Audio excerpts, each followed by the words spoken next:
All right, so, when something big happens in national security, you want to get to the bottom of it Right. and you want to understand how it all unfolded, but like without drowning in, all the little details. Exactly. And today we're diving into a situation involving accidental insight, I guess you could say, into U.S. military planning. Yeah, that's a really good way to put it. And we're gonna look at how plans for U.S. military action against Yemen's Houthi rebels made their way into a conversation that involved a journalist. Okay, so the center of all of this is a messaging group, but not just any messaging group.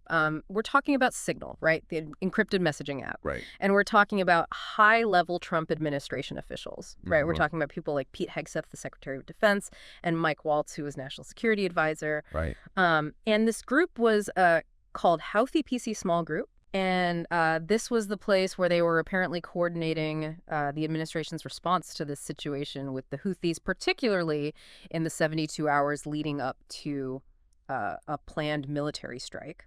Right. And here's the eyebrow-raising detail. Jeffrey Goldberg, who is editor-in-chief of The Atlantic, was mistakenly added to this group. Wow. So it's just one of those things where you just like scratch your head and you're like, wait a minute. So all this sensitive information about war plans, strike details, Right. everything was just like being shared. Right. And this happened. This Yeah. all happened shortly before the U.S. actually did launch those airstrikes against the Houthi rebels back on March 15th, 2025. Right.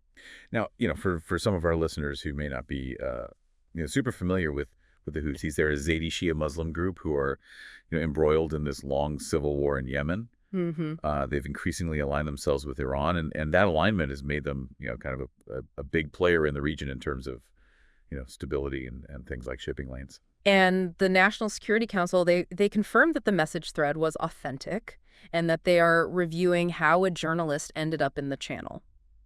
Yeah, that's So who are the key players here? well, yeah. So Michael Waltz, the National Security Advisor, he's the one who created the chat, Mm-hmm. and he was sharing updates and most notably adding participants, Mm-hmm. and that's how Goldberg ended up in the group, apparently by mistake. And then there's Pete Hegseth, Right. Secretary of Defense, and he was the one who seems to have been the point person for actually executing the military plans, sharing things like target lists, those kinds Yeah. of details. Right, and he was reportedly advocating for really swift action, and he connected the need for these strikes to what he perceived as failures during the Biden administration. Mm. And, Iran's support of the Houthis, he also expressed a real disdain, I guess you could say, for European freeloading, Yeah. as he put it when it came to defense responsibilities. So, and this really kind of touches on that always kind of simmering tension, I think, in U.S. foreign policy about, who's carrying the load. Mm. Is it us? Is it our allies? Are they doing enough? Right. Are we shouldering too much? Exactly. Yeah. Exactly. And then there's Vice President J.D. Vance. He also had some thoughts that he added into the mix, and his seemed to be more from like the perspective of the bigger picture, Hmm. right? He was concerned about things like potential economic fallout, specifically like oil prices going up.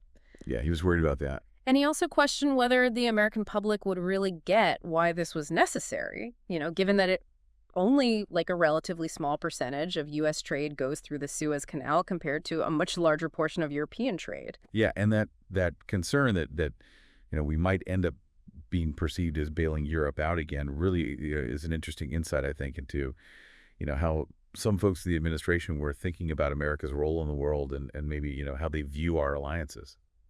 And despite his reservations, he did end up supporting the operation.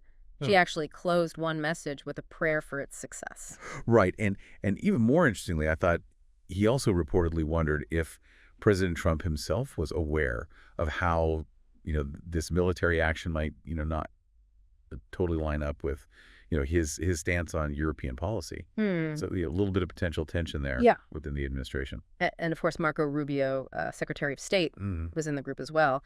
And he identified Mike Needham as the State Department's liaison for this operation. Right, and after the strikes were carried out, he expresses approval, for how things went. And then there was Joe Kent, who had been nominated as director of the National Counterterrorism Center. And he actually cautioned against rushing into the strike. Mm-hmm. He thought it would be better to take some more time to strategically frame the operation both, for the public and also for international partners. Yeah, and Tulsi Gabbard, the director of national intelligence, Mm-hmm. she nominated Joe Kent as her point person on this issue, Mm-hmm. and then later publicly, applauded the results of the military action. And then there's John Ratcliffe, the CIA director. Right. He was also participating in the discussions, adding in messages about intelligence matters. And then he also joined in the post-strike praise. Yeah. Okay. And then Stephen Miller. Right. The deputy White House chief of staff. He confirmed that President Trump had okayed the strikes. Right. And he even suggested that the U.S. should use the situation to try and get some concessions from European nations and Egypt after the operation, which is kind of a very, transactional way of thinking about international relations. Yeah, it kind of suggests that military action could be used as leverage for broader geopolitical objectives. Exactly. Right. And Steve Witkoff, who is special envoy for the Middle East and Ukraine, reacted enthusiastically when the strikes were over and even speculated about Gulf economy, potentially overtaking European economies in importance. Wow. So it's just a lot going on in this one messaging group. And it's important to remember, too, that there were all these other, liaisons from different departments like NSC, DOD, the VP's office, Treasury State. They were all part of this conversation, Right. It wasn't just, the big names. Exactly. It was a whole team of folks. And all while Jeffrey Goldberg is, silently observing. Yeah. So Goldberg himself was, understandably totally caught off guard by this whole thing. Yeah. He at first he didn't believe that these discussions, plans for a military operation were taking place on an unclassified platform like Signal. Especially with a journalist. Right. The journalist in there, he thought it was like maybe some kind of disinformation campaign. It was just so wild to him. And the official response from the White House through Caroline Leavitt was that President Trump has utmost confidence in his national security team, despite this very unusual incident. Right. And President Trump, when asked about it, said that he knew nothing about it and, dismissed The Atlantic as not much of a magazine. Right.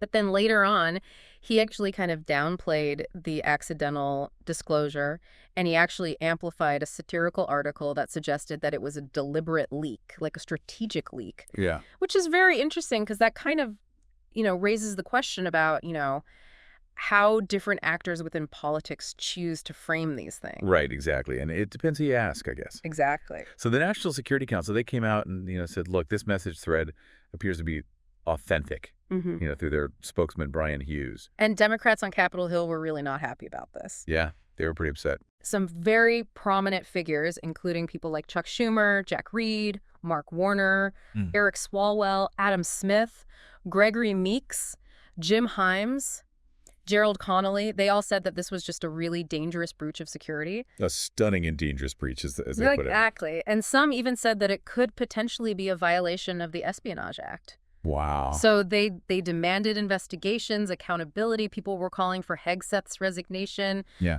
A lot of concern about the potential risk to American service members and overall national security. So serious allegations. Oh, yeah, huge allegations. Yeah. Now, Republicans had a little bit more of a mixed response. Yeah, a little bit more divided. Right. So House Speaker Mike Johnson, he was a little bit lenient. He basically said that it was a mistake, but that these officials were just doing their job, doing it well. Right. But then you have people like Senators Roger Wicker and John Thune who expressed concern and said they wanted to learn more, about what happened. Hegseth himself completely denied the reports. He called them deceitful. He attacked Plaidier. Jeffrey Goldberg called him a discredited journalist. Wow. Said that he was peddling garbage, and he specifically denied that anybody was texting war plans. And he focused instead on, really emphasizing the success of that military campaign against the Houthis. It's interesting how when something like this happens, there's always like a, Right, a way to spin it. Yeah, a way to spin it and kind of control the narrative. Exactly. Crisis Management 101. Right. Yeah.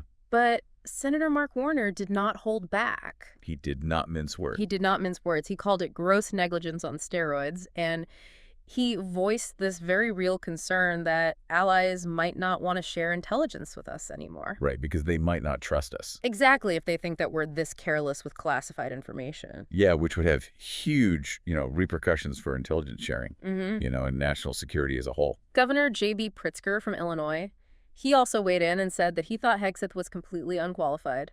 Yeah, and even Elon Musk, he got in on the action on social media and reportedly made a joke about the whole thing. Oh, wow. So it really kind of captured the public imagination. So beyond all the headlines and the immediate reaction, what are the bigger issues at play here? Hey, I think one of the biggest concerns that's been raised is just the fundamental security of using unclassified platforms like Signal Mm-hmm. for these kinds of conversations, Mm-hmm. involving sensitive national security information. Right, especially when you're talking about, military action that's about to happen. Exactly. I mean, it just seems like, you're kind of asking for trouble. Yeah, and there's that risk that, adversaries could potentially gain access to these communications. Right. And it's also worth noting that this all happened around the same time that Hegseth was publicly, saying that he was cracking down on leaks. Yeah, he was talking about polygraphs for defense personnel. Exactly. Hmm. So it just seems like there's a bit of a disconnect there, between what he was saying and what was actually happening. And then the messages themselves also, kind of gave us a little peek behind the curtain into the different perspectives. Right, all the different viewpoints within the administration. Yeah, and particularly J.D. Vance's skepticism of European allies and his concern about, is America carrying too much of the burden? Mm-hmm. His reported, loathing of European freeloading suggests that, maybe he's more isolationist or, has a more transactional view of alliances. Right, and that's a debate that's been going on in American foreign policy for, a long time. Right. About, are alliances a good thing? Are they a net benefit to us, or are we being taken advantage of? And it kind of brings up, all those past controversies about, the handling of information, like the Hillary Clinton email situation. Right. So it just shows how politically sensitive these issues are. Yeah, and it's interesting, thinking back on the Biden administration, they were a lot more careful about using Signal. They mostly used it for, just like logistics. Right. Rather than actually having, substantive discussions. And now top House Democrats are trying to get some answers. Yeah, they're demanding answers from the people who are in the group. Yeah. Hegseth, Rubio, Gabbard, Waltz. They want to understand how this happened. So what's the takeaway here? I think the takeaway is that, there was a pretty serious breach of national security protocol. Mm-hmm.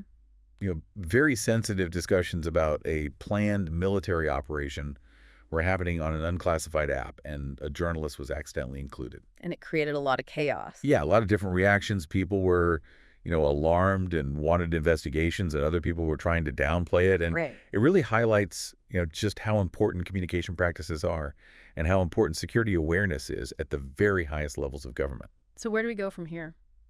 Well, I think that's a question for all of us to consider. Mm. What does this tell us about how information is handled at the top? Mm. And what are the long-term consequences of these kinds of lapses in judgment?